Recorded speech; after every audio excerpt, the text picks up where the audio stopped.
नमस्कार, आप देख रहे हैं विंध्या टाइम्स और मैं हूं आपके साथ स्वाति। आज हम बात करेंगे रीवा रियासत के इतिहास को लेकर। जी हां, जैसा कि हम सब जानते हैं कि भारत का इतिहास वीरता, स्वाभिमान और बलिदान की अनगिनत कहानियों से भरा पड़ा है। 18वीं और 19वीं शताब्दी में जब अंग्रेजी हुकूमत ने देश के अधिकांश हिस्सों पर अपना शिकंजा कस लिया था, तब भी कुछ ऐसी रियासतें थीं जिन्होंने न केवल अपनी स्वतंत्रता रखी बल्कि ब्रिटिश साम्राज्य के सामने झुकने से भी इनकार कर दिया।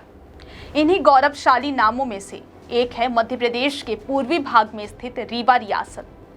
रीवा रियासत की नींव सन 1618 ईस्वी में बघेल वंश के वीर विक्रमादित्य सिंह ने रखी थी, जिन्होंने इसे अपनी राजधानी बनाया। यह वंश क्षत्रिय राजपूतों का था, जो अपनी बहादुरी, शौर्य और स्वतंत्र विचारों के लिए जाने जाते थे। रीवा के शासकों ने न केवल अपनी संस्कृति और परंपराओं को संजो कर रखा, बल्कि समय समय पर विदेशी आक्रमणों का भी डटकर मुकाबला किया। 19वीं शताब्दी में जब अंग्रेजों का प्रभाव तेजी से बढ़ रहा था, रीवा रियासत ने उनके साथ एक सहायक संधि की। इस संधि के तहत ब्रिटिश शासन को सैन्य और राजनीतिक सहयोग दिया गया, लेकिन यह संधि पूर्ण अधीनता नहीं थी। रीवा के शासकों ने अपनी आंतरिक स्वतंत्रता को पूरी तरह से बनाए रखा और ब्रिटिश गवर्नर जनरल की अनुमति के बिना किसी भी बाहरी आदेश को मानने से इनकार कर दिया।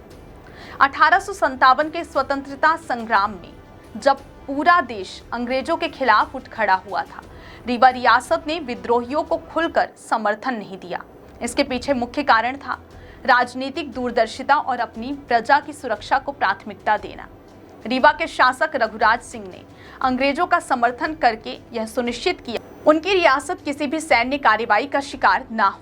यह निर्णय केवल चतुराई नहीं थी, बल्कि एक सोची समझी रणनीति थी, जिसने रीवा की स्वतंत्रता को बनाए रखने में महत्वपूर्ण भूमिका निभाई। रीवा रियासत ने न केवल अपनी राजनीतिक स्वतंत्रता को बनाए रखा, बल्कि यह शिक्षा, कला और संगीत का भी एक प्रमुख केंद्र बन गया। यह वही पावन भूमि है जहां महान संगीतकार तानसेन के समकालीन बिरजू बावरा ने संगीत को नई ऊंचाइयों तक पहुंचाया। रीवा के शासकों ने शिक्षा को बढ़ावा दिया, कई विद्यालय और संस्कृत महाविद्यालय स्थापित किए और हमेशा अपनी जनता के कल्याण को सर्वोपरि रखा।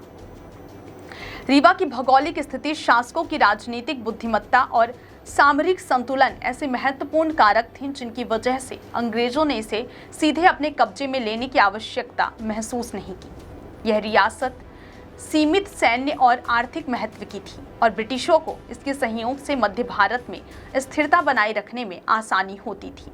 1947 में जब भारत स्वतंत्र हुआ, तब रीवा रियासत ने बिना किसी विरोध के भारतीय संघ में शामिल होने का ऐतिहासिक निर्णय लिया।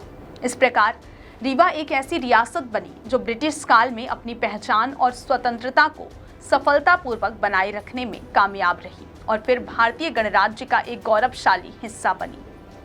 रीवा रियासत की कहानी केवल एक रियासत की कहानी नहीं है, बल्कि एक ऐसे स्वाभिमानी भारत की कहानी है जो विपरीत परिस्थितियों में भी नहीं झुका।